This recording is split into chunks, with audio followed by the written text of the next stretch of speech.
Ана тілім жыр дәптерінен.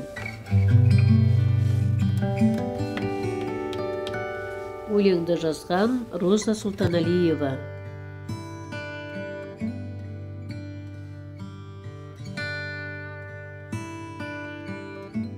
Ана тілде сырласып өлең жырды жаттаған, ана тілін қастерлеп сәйгүліктей баптаған, өз тілінде сөйлессін. Бар қазақтың баласы ана тілін бағалы, бой тұмардай сақтаған.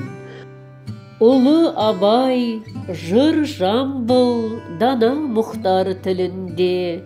Асыл ойды таныдық, ғибрат алып ілімнен.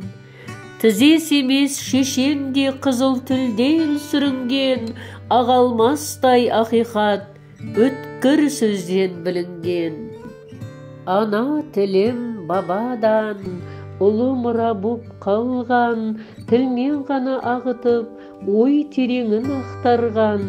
Құдіретті туған тіл, үнің барда данасың, тіл жоғалса жойылып, ұлт арасы жоқ болған. Қасиетті тіліңсіз бекер тірлік еткенің, тілмен өсіп көгеріп, осы күнге жеткенің, арта берсін мерейің. Ана тілім мектебім, тіл арқылы халықтың ұғынасың өткенін. Арман тілек ойыңды, танытатын үніңді, там бесіктен есіткен, құлаққа әбден сіңімді.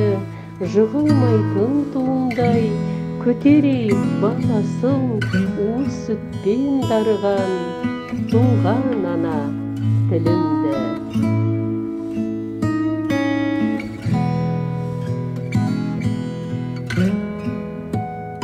Өлеңді оқыған автор.